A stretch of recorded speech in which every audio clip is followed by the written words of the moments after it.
Good afternoon, Cape Fear Civil War Roundtable members and friends. This is Yelena Howell, and it is my great pleasure today to welcome Mr. Rodd Gragg, professor, media personality, historian, author of more than 20 books. You are a real celebrity to us, and thank you so much for joining us this morning. Well, it's my pleasure. Locally, with all your accomplishments, I feel like you will always be known as the pioneering historian of the battles of Fort Fisher. Interest to understand in those battles goes back to your childhood. It's true. And I that's a nice thought. I appreciate that. That'd be nice to be thought of that way, but I would have to immediately say that my work on Fort Fisher is built on the work of many others who came before me and did a lot of groundbreaking work that enabled me to come along and do my thing. But yeah, it's been really a lifelong interest going back to my early childhood. It was very moving to read in your introduction to the book Confederate Goliath about how you roamed those parts as a child with your cousins and brother. Well, yeah, my grandfather lived in Asheville, which is where I was born, even though I grew up here on the coast in South Carolina. But my grandfather was from Asheville. He was a businessman and a part-time pastor. And when he retired, he decided that he wanted to live at the beach. And so he liked to dabble in real estate as well. And so he was selling real estate on Federal Point and ended up in a house just inside the gate at Fort Fisher, the gate with the cannonballs on top. Back in those days, they were the real cannonballs. And so I grew up living in Conway, which was only an hour and a half, couple hours away. So we would see my grandparents frequently, and they lived in that house in Fort Fisher. And so I was one of those remarkable kids that got to grow up on a Civil War battlefield. And it fascinated me from the beginning once I understood kind of what was going on. I had two older cousins who were in high school there, going to New Hanover High School and riding the bus from Fort Fisher. And they later told me that every kid, instead of collecting baseball cards, collected artifacts that were lying on the beach. I don't think anybody really knew where the fort was. It was covered up by so much growth, foliage. So, but on the beach, they would find artifacts. And he said that, or they both told me that they would, the bus ride to town, to Wilmington from Fort Fisher was the kids sitting around trading mini balls instead of baseball cards, you know. So I grew up hearing all that, and it was almost like, as I mentioned in the foreword of the book, it's almost like I grew up thinking that Colonel Lamb and General Butler and Admiral Porter were all family friends or something, because my cousins talked about them all the time every time I visited. And when I was fascinated with the fort, and in 1960, I think, really started trying to develop it. And they built a little museum that was a temporary thing, but they built it on Battle Acre near the monument. And it had these plywood shutters, so to speak, big sidings of plywood painted blue. And at night, they would close it all down and buckle it up and open it in the daytime. And they had nice displays in there, and I loved it. So, we lived about a mile away down the beach toward Curie Beach. And my mom had a rule that I would like to get up before dawn and head up to Fort Fisher and just walk around and maybe until the museum opened, and then hang out with the college kids who were the guides from what was then Wilmington College. And the only house rule we had was I had to promise that I would walk on the beach and not on the road. I had to take a cheese sandwich so I wouldn't faint from hunger. And I had to be back before dark. So I was about 10 years old, if you can imagine that then. So 10 years old, I would hike up the beach every time we visited. That would be my daily routine. We'd be there a week or so. And I would hike up the beach to Fort Fisher, and there really wasn't anything to see then because they hadn't cleared off the grounds and everything was covered in foliage. It was just Battle Acre, the monument, and the little museum, but it was Fort Fisher. And to me, it was really such a special place. And so I grew up, in that atmosphere. And it really, I had an older brother, and he was equally interested. And so older cousins, older brother, living on a battlefield, really had an impact, and the Civil War bug bit me early. So then I always wanted to know more about Fort Fisher. And so I did this, whole thing where I went through schools, went to the University of South Carolina, majored in journalism, worked in television news, and all of that, and then actually worked as a news director and early anchor at WWAY TV in Wilmington for a while, and that was a wonderful experience in a lot of ways. And then went off to Charlotte and worked there, and eventually left that industry, and felt led to go to get a master's degree in history to go along my journalism degree and go teach history somewhere. And so I got on that track, and I really was interested in Fort Fisher. And so when it came time to write a master's thesis, I didn't have to think. I'd already, started gathering information. And so, I began to introduce myself to the sources, starting with the ORs and the Army, Navy, and other places. But so I wrote this thesis, and it really covered the battle up through the first battle. And that's because by then it was book length. And my advisor at University of South Carolina History Department was saying, do you want a degree? Are you going to finish this thing? And it wasn't that I wasn't doing it. A lot of us go through that. And we don't do it. The hard thing is writing. I was having a great time. It's just that I was telling so much and finding so much detail, and the sources were so rich that finally I cut it short and had my master's end after the first battle. So that's kind of where I was. And as far as, well, I'm rambling all over. So are there some specific questions you wanted to ask me? Am I taking this in the wrong direction? No, this is perfect. You have told us so much, and this really lays the groundwork for your book that evolved out of your, by then, lifelong interest and your master's thesis, going far beyond the first Battle of Fort Fisher. Right. Well,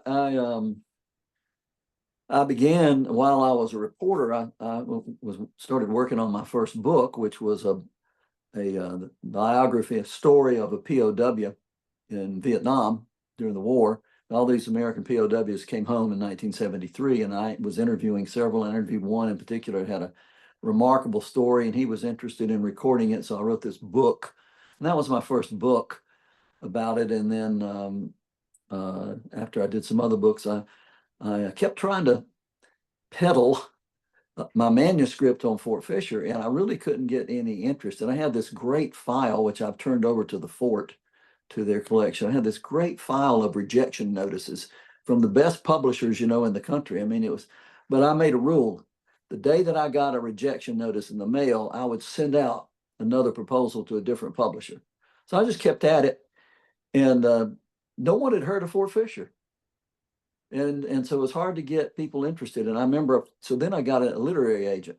I thought, well, I'm going to do this myself. I get an agent. So I got an agent, and he didn't know about Fort Fisher, but I had to tell him. So, he was trying to sell the books to the New York publishers. And, he finally came back and said, nobody knows anything about this. And, it just can't get there. So in the meantime, I wrote a book. I did land a contract for a book with HarperCollins Publishing, then called Harper and Row, called the Civil War Quiz and Fact Book. And I had a great editor. His name was Buzz Wyeth, and he was kind of a legend in the publishing field. He was near retirement when I started working with him. I did 3 books with him, and he was actually the grandson of a Civil War veteran. And he was also the executive editor of Harper and Row. So he was the top guy, had a Civil War ancestor, and was interested in doing things on the Civil War and his other history things. So I did 3 books with him, and the whole time I'm talking about Fort Fisher, and he's kind of like, what is this? And so finally I did the pitch, on Fort Fisher, and did the full proposal thing to him. And he said, well, he said, okay, I got the proposal, send me your thesis and let me read over it. And it's very hard then and now to be published. You know, it's hard to be published without an agent. Even then, it was difficult, but it worked out. And he and I had a good relationship. And in fact, I had to go to New York. I'd stay at his home, and so we really were kind of a partnership thing going. And so he said, "Okay, I'm gonna read this on the subway, on the train going back home." He lived out in Connecticut. And so he took my manuscript and he's going back and forth on this train out of New York, reading. That was what he did it on his way home and his way back in on his commute. So I remember he called me back and said, "Okay." And he gave me good news and bad news. And the good news he gave me first, oh, I'm sorry, alarm. So he said, I read through this and I have to tell you that it cured my insomnia. And I thought, well, that's not really encouraging. And then he said, "But I do like it, and I think we ought to publish it." And so that was a huge thing. And so I had written other books for him, and they were not narratives. They were history books, but then they were important and I think good in some ways, but they were not narratives. And so I spent a year working on this, and but the thing about it that was so good is I had been turned down. That was 90, 80. I had been turned down by publishers about Fort Fisher for 10 years. 10 years. That was so good for me because it gave me 10 years to research, because I wasn't going to give up on it.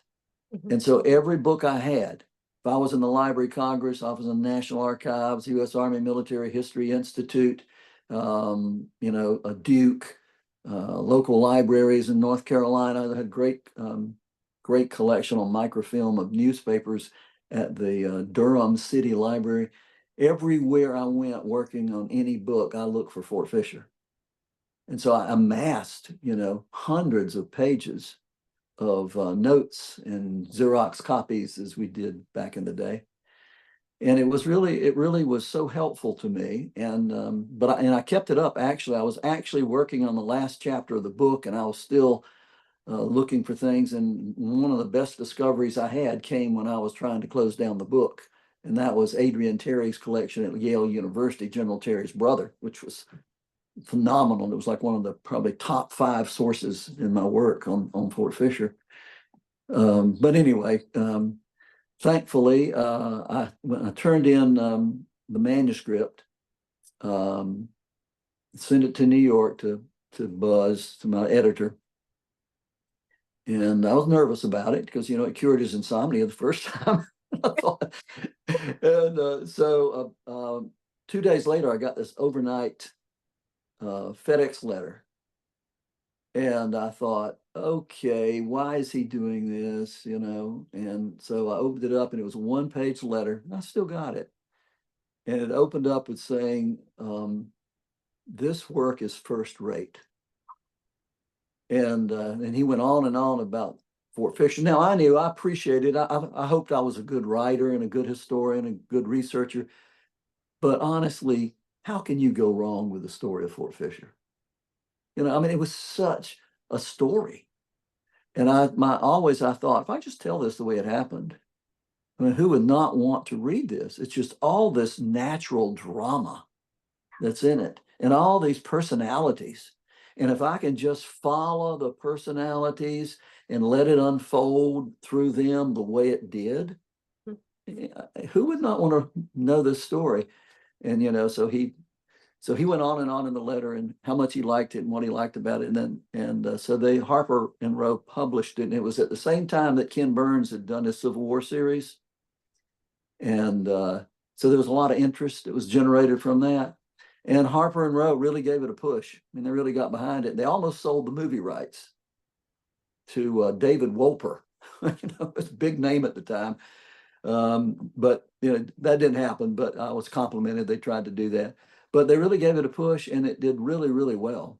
And I was so glad because so many people knew the story. And of course, I was speaking to roundtable groups and other groups all over, and a lot of groups in North Carolina, as you'd imagine. But actually, I spoke to probably as many groups in New York and Pennsylvania, because those folks up there had ancestors at Fort Fisher, and they'd never heard anything really about that. They never read much, seen much, anything about it. and we knew it because we were living in the Carolinas and we were North Carolinians, you know, Latin, the Civil War Alamo and all that. But there were so many Northerners who contacted me, and did Civil War roundtables all over the place. And then it won the Fletcher Pratt Award from the New York City Civil War Roundtable, and they, you know, they met on 6th Avenue in the Armory up there, and I went and stayed with my editor, and then we both went to this thing, and so it was very encouraging, very satisfying to see Fort Fisher's story out there, right? I don't think I've told all this backstory to anybody ever before. I hope your viewers have not dozed off. I hope I didn't cure their insomnia. It's fascinating. You have cured my insomnia. I could listen to you for hours. Uh, So after a decade of perseverance and additional research, the book was finally published and received due recognition nationwide, and eventually it was made into a movie. well, it was made into a documentary. It was, and it actually, I was told, won a regional Emmy, which was good. And the guys who made it, just they were spectacular. They did such a great job on that documentary, and I was happy, so happy that they did it, and I was very pleased and honored to be involved in it. And it was great to have friends and fellow historians like Chris Fonville and James Robertson and others that were involved in the same project, and it was just all good. So Confederate Goliath came out in 1991, and Mm-hmm. Dr. Fonville published his Wilmington campaign 6 years later. What has your Great job. collaboration? Yeah. I'm sorry, I spoke over you. What did you say? Good. What has your collaboration with Chris been like over the years? Oh, he's been such a friend and such an encouragement, and just watching his work and following it. I mean, he's really the Fort Fisher authority.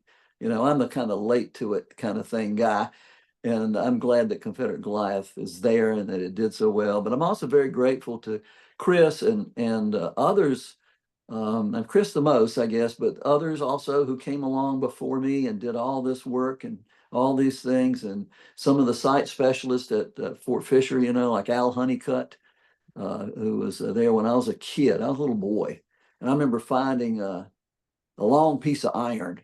It was probably part of a car axle. I didn't know. I thought I had to be from the Civil War. You know, it was this long rod, and I was probably 11. And I went to the museum, and Mr. Honeycutt was there, and I was kind of in awe of him because he was in charge of Fort Fisher. So I presented my piece of iron. He probably took one look at it and thought, "Oh, Model T Ford." You know, but he said, well, what do you think this is? And I said, I think it's a cannon lock, you know, where they kind of locked in the cannon. Of course, it was a spike in reality, and it was wooden. It wasn't that. It's probably a Model T Ford axle or something. But he looked at me so seriously and said, well, do you want to donate this to the museum? And I said, yes, sir. And he said, well, thank you so much for your donation, and we're just so glad to have it. And you know, I thought later, I thought back, you know, if somebody had told me, an 11-year-old kid holding this rusted thing that was really junk, and my day, week, month, summer being made because the curator at Fort Fisher was wanted to accept my donation, I would have, if I could have looked forward and seen, oh, you're going to write this book about Fort Fisher. I mean, it was just, I wouldn't have believed it. But going back to Chris, he's done such great work and does such great work, and he's such a good guy. And you know, I really appreciate him, and I've known him really since he was the curator at the Blockade Runner Museum, which was a great museum, and thanks greatly to Chris. And he's had such a remarkable career. So anyway, I appreciate him so much, and others who came before me. You mentioned that your older brother was also really interested in Civil War history. Was he able to become a professional historian, or any of your cousins? And no, he wanted to make a living, you know, and so he did, and he was a businessman, and is a businessman, and is a very good businessman. But he always kept that hobby, and we kind of came at it a little bit from different directions. But he actually created and opened a Civil War museum, private Civil War museum, called the South Carolina Civil War Museum, that focused on the Civil War in South Carolina. Opened that in Myrtle Beach and ran that for like 10 or 12 years, and worked with the folks at the Department of Archaeology at University of South Carolina, State Archaeology Department. And he just did a great job with that. So yeah, he always had that interest. But as my older brother, he really got me interested in Fort Fisher, and as he was a few 4 years older than me, and before he discovered girls, in high school, and then got lost interest. But at that period of time, he really helped me acquire the great interest in history and the Civil War, and Fort Fisher in particular. It must have been so gratifying to him to hold your book in hand in 1991, along with all your other works. Yeah, well, we have mutual admiration society going. So yeah, he's written several books. He's written novels. Wow. Yeah, he's done a couple of novels that are very good. So in his spare time from business, he kept on writing. Oh yeah, he wrote, and I mean he put together as far as a private museum. You see a lot of those in Europe, when you see them in France around the D-Day sites and all, but you don't see a lot of those in the United States. But his was excellent. He really did a great job, and it was around quite a long time until he retired from that. What came of the museum after his retirement? He closed it. He closed it. Yeah, it was time to do that. It had a great life. Yeah. So speaking of girls, you and your wife have raised 7 children. Have any of them Yes. become historians or developed a particular interest in Civil War history? Well, that's a great question, and nobody's asked me these questions before. I appreciate it. First of all, I have been married 50 years to a wonderful wife, and Cindy Outlaw Gragg. She was from Florence, and I was working at a TV station, and she was a model doing commercials, and that's how we met. She did not know two things. Number one, that she would become what may be the last Civil War widow, because she gave up so much time she lost so much of my time that she would call herself a Civil War widow, and that she would have that we would have 7 children, but we did, and it's such a great blessing. And we had 2, and then we adopted 5, and so we went from like small family, giant family overnight. And it was just one of the greatest things, in my life. And I have, they're all grown now. They're all great people. And, we just had a Labor Day get together with the ones who could come in. Some of them are in places they shouldn't be, like Cleveland and Colorado, and they got to be closer than they are. But yes, there are, I've dragged those poor kids to historic sites, Civil War battlefields and sites, literally all across almost 50 states as they were growing up. And the deal was, okay, if you spend an hour at this battlefield with me, then you can spend 2 hours in the pool tonight at the hotel. So we had deals that worked. And so they all grew up with kind of an appreciation for history, but one of them is a history teacher at here in my hometown, and she teaches history and geography and Bible at Conway Christian School, and she's phenomenal in the classroom. I mean, I've been teaching a long time, and she shames me. She's so good at it, and so that's a blessing. But yeah, they are my sons. I have 5 daughters and 2 sons, and my sons have a real interest in that, and particularly the one who lives in Colorado, and he loves the West, so he's involved in a lot of Western history things. But I can go on and on about family, so I have to have some self-control here. That is so fascinating to hear. A perennial question that a lot of students of the battles of Fort Fisher continue to have is, why did the fort fall the way it did, with the failure to reinforce it, the failure of the Confederate government to recognize its critical importance at that juncture in the war? What is your take on this? Why did it fall? Why was Bragg so bad, and why did nobody step up? I want to be careful talking about Braxton Bragg, because I ran into a lady in the grocery store after that book came out. She stopped me. This is here in my home area. And she said, "I read your book on Fort Fisher." And I said, "Oh, well, thank you, I think." And she said, "Well, I don't like what you said about Braxton Bragg, because he was my ancestor." Oh no. And I said, "Well, it's not me. I mean, I was just reporting it. And she said, well, I didn't like it. And off she went.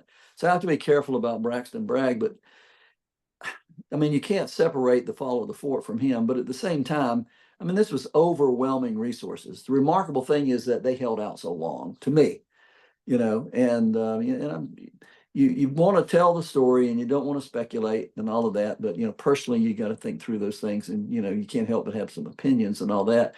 I just think that the both sides just showed. I mean, there was really in many ways on both sides, the good, the bad, the ugly, as it is in every war.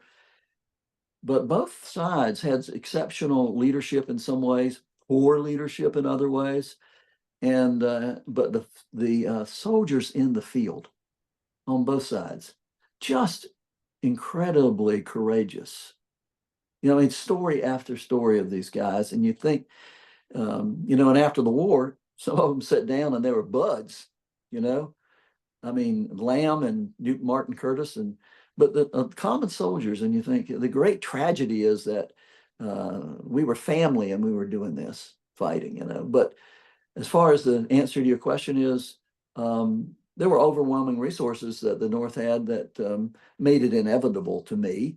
The remarkable thing was that it lasted for 2 battles, really, and that the fort held out as long as it did. And you could say, especially with Braxton Bragg in command, and I make a good point about this, and that I spent some time in the book on it. He was as far as a commander, he had a lot of successes, and he had a lot of positives there. I mean, he took a Southern army farther north when he went into Kentucky than anybody else did. He was farther north than Gettysburg, but he's kind of, you only have to think it was what his critics said, there was a failure of will. And I think what brought it up to me was when I found the source that described his going to the map during the battle and not lining up the point of attack from the rear, which is what Terry, of course, was so afraid would happen, but lining out a line of retreat, and his hands shaking as he did it. And so, I mean, my hands would be shaking. Who might have criticized Braxton Bragg, but others did, and critics looked at him and said, it was a failure of will, and for all the successes that he had, there were also so many failures. And to the point, I think the Richmond Examiner really kind of summed it all up when the news that he had replaced Whiting as commander of the fort was released publicly, and the Richmond and the Richmond Examiner said, Braxton Bragg has been appointed commander in Wilmington. Goodbye, Wilmington. That's right. And that kind of summed it all up. But even if Bragg had done better, it would have been inevitable. It's just the resources were so phenomenal that the North could bring to bear. And the fact that they were held off so long really came down to the personal courage of those North Carolina and some South Carolina troops in Fort Fisher. That history is well preserved and will be well served by the opening of the new visitor center at Fort Fisher at the end of September. Will you be there when the doors of the new building open? I plan to be there. I want to be there when the doors open. I understand it's really phenomenal in what they've done. I'm really glad to see it. It's a long time dream for a whole lot of people to see that level of preservation. And it's a long way from the beaches of your childhood that you were able to comb for artifacts. Yeah, you could actually put that little museum. You could almost probably put it in my study here in this room. That was there in 1960 when they started reclaiming the fort from all the overgrowth. In 11 days, on September 17th, you will deliver a public lecture in Southport on the Federal Navy. Well, specifically, it's entitled "There's a Fizzle," and it's about the USS Louisiana, the floating bomb that was brought to Fort Fisher and was thought by some would revolutionize warfare. Others didn't think so. In fact, one quote from from an expert who was asked what he thought this secret weapon would produce, and he said about like shooting feathers from a musket. Mm. Yeah, but anyway, my presentation is on the USS Louisiana, the floating bomb that General Butler and Admiral Porter brought against Fort Fisher to revolutionize naval warfare. September 17th, and we will post details and directions to your talk that the public is welcome to attend, and we will hopefully see you on the 27th as well when the visitor center opens. Well, that's great, and I do appreciate the Cape Fear Civil War Roundtable. I've spoken there before, and great leadership, good people, knowledgeable people. You know, I've learned from them when I've been there. So I appreciate that and appreciate you. And thank you for setting this up. I've enjoyed talking to you. Thank you very much for your time. I look forward to seeing you. Thank you.